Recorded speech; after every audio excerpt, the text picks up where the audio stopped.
video we're going to talk all about the beginning steps of base creation. So I have my beautiful mom here who's very supportive, and she's helping me demonstrate how to prep your client's hair, how to make a head mold, and how to take proper measurements. So as you can see, my mom has beautiful natural hair. Today we're going to prep my mom's hair in the same way that she would wear under a wig for the head mold. So in this case, I'm going to go ahead and braid her hair down so that it's as flat as possible. So now you can see I have prepared my mom's hair in a flat and easy braid pattern. So now we're going to work on creating the head mold. So Mom, I will be covering your whole entire head with this. It might feel a little bit uncomfortable and it might get a tad bit hot. Okay. So we're going to take regular saran wrap and we're going to cover your client's entire head with this.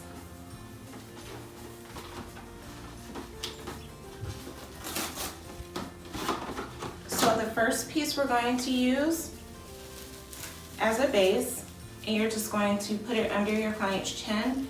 And Mom, can you hold that for me? And ask them to hold it just like that. Now we're going to put saran wrap over the entire head.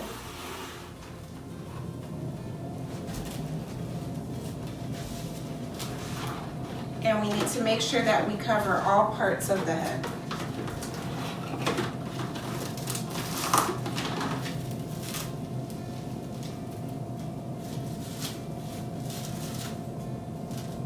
And you want to make sure that as you're covering, you're still able to clearly see the hairline.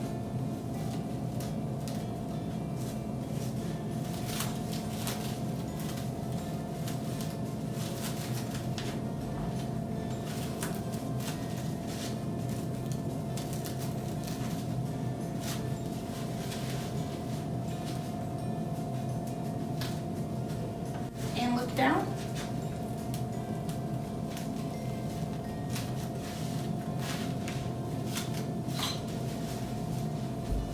Okay, so one thing to consider when you're covering your client's head with the saran wrap is to make sure that their ears are completely covered and all the hair at the nape is also completely covered. So the next step is to take clear tape, and I have the Scotch tape nail tape, and we are going to, as much as possible in one layer, cover your client's head and the saran tape. And this is going to stabilize the actual mold so it doesn't come apart.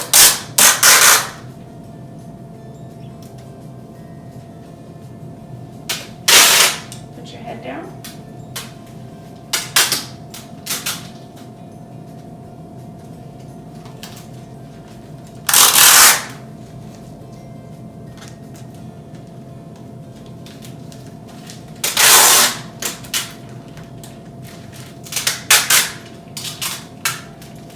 And again, try to keep the layers as thin as possible so that you're still able to see through the tape.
And I'm just checking to make sure that all of the saran wrap is completely covered with a layer of tape.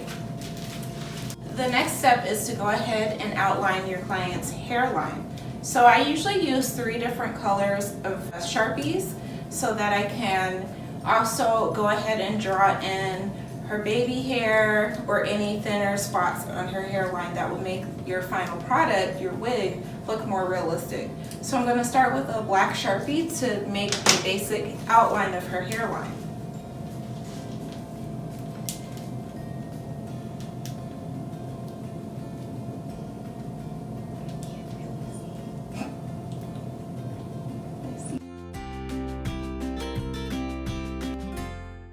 Okay, make sure as you're outlining that you pay attention to outlining the ears as well.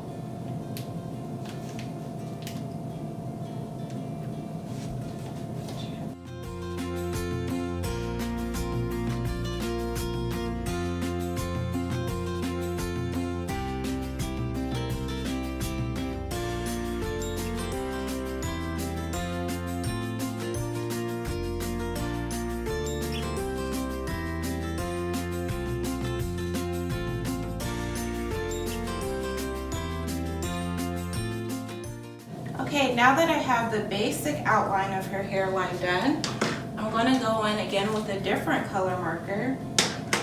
I use the light blue one and outline where her temples dip in, because usually on a normal person's hairline, you'll have dips in density right here at the temple.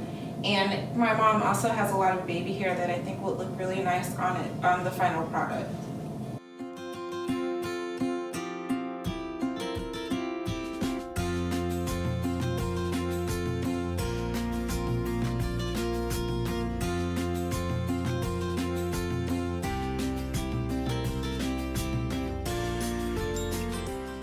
Okay, so now that we have the hairline and the baby hair and the direction of the hair all mapped out on our head mold, before we remove our head mold, we're going to go ahead and take head measurements. So there are about 13 possible different head measurements that you can take, but we're going to stick to the standard head measurements. And I'll add in a few extra that will help you create the most accurate head measurements as possible. So what you're going to need is a measuring tape, and we're going to use the last marker that I had, which is the dark blue marker.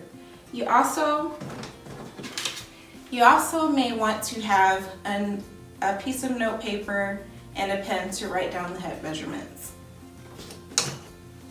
However, I'm going to do the head measurements and write them right on top of the cap. So the first measurement that we'll need to take is the circumference measurement, and I'm going to measure her circumference in inches. There are two ways to measure someone's circumference. You can do it, turn your head this way, Mom. You can measure it along the widest part of the head, which on my mom is from here to here. So that would look like this.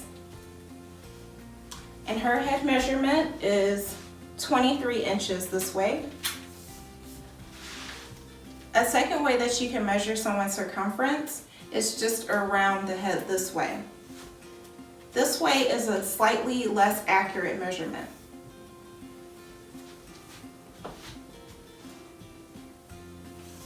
And this way my mom's measurement is 22.75.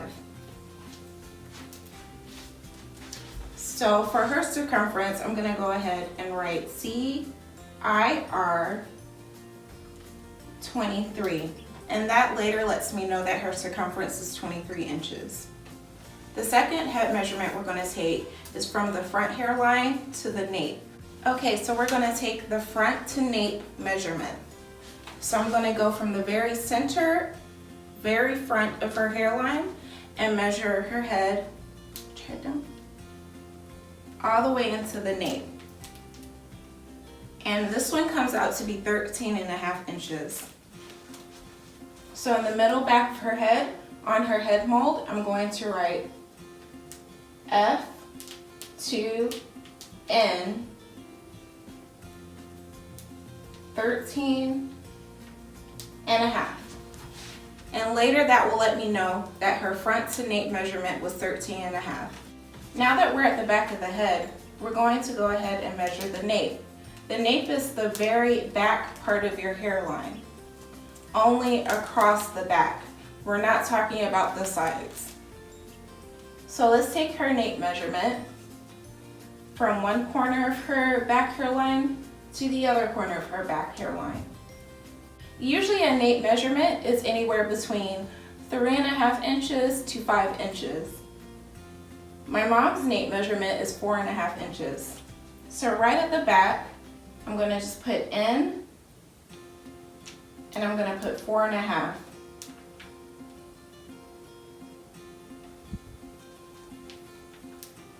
Another standard head measurement is from the very top of the ear all the way across the top of the head to the other side of the top of the ear.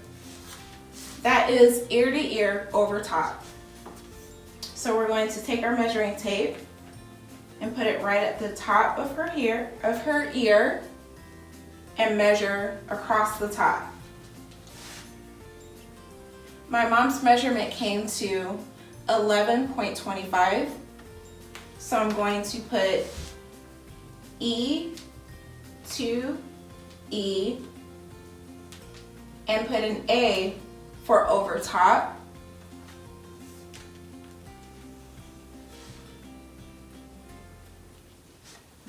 And then I'm going to put 11.25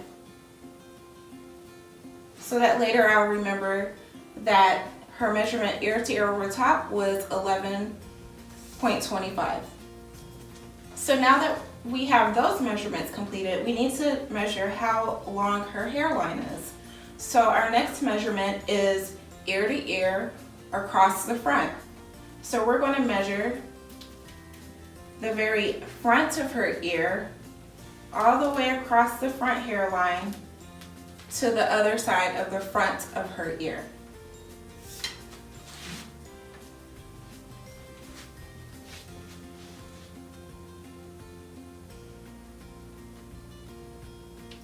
And that measurement is 11.75.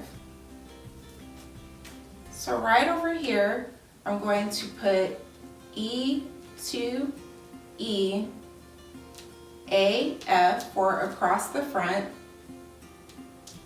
11.75. The last measurement that you'll need to take is temple to temple across the back. So your temple is usually right at the arch of your eyebrow. And if you draw an imaginary line from the very arch of the top arch of your eyebrow to your hairline, that is where your temple is. So I'm going to do that on both sides.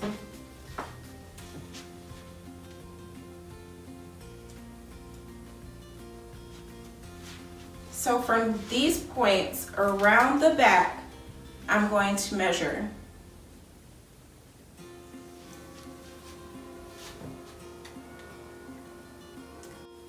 And that measurement, temple to temple around the back, is 16.5 inches. So I'm just going to pick another side right here and write T to T, A for around the back, and it was 16.5. The measurements that we just went over are the standard head measurements. To take it a step forward, let's go ahead and get a few additional measurements. So the first measurement we're going to take is from temple to the front of the ear. So again, using the line we drew, temple to the front of the ear on my mom is 3.5 inches.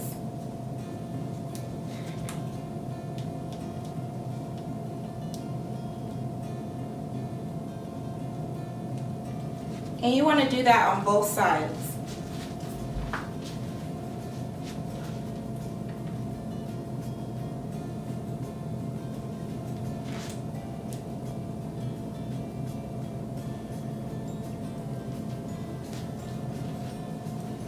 Another measurement you can take, just to be a little bit more accurate, is from the very middle top of the ear to the back hairline, which is the nape. So Mom, if you'll turn your head this way, as you can see, that is the very tip of her ear, and we're going to take a measurement from here to the tip of the back of her hairline.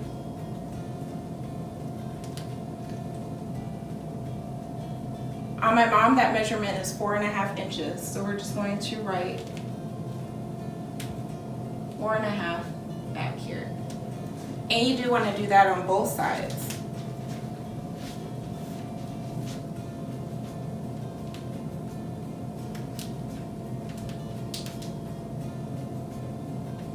And that's it. That's all the measurements that you'll need to take. And now it's okay to remove the head mold. So to remove the head mold, we're going to carefully undo this. Now Mom, this might be a little tight and uncomfortable, okay? So we're just going to squeeze the head mold until it comes off. Squeeze and remove it.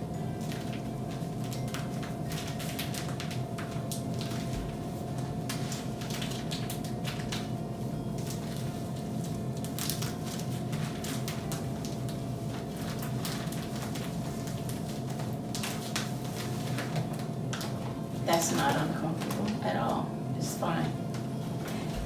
So you just want to make sure that as you're doing this whole process that you are checking with your client to make sure that they're okay, and explain to them that it may feel hot and uncomfortable, but if it doesn't, like my mom just said, it's great. Yes. So here is the completed head mold, and from here we can attach it to our canvas head, which we'll talk about a little bit later, and continue on with the wig making process. Here's your head mold. Big head.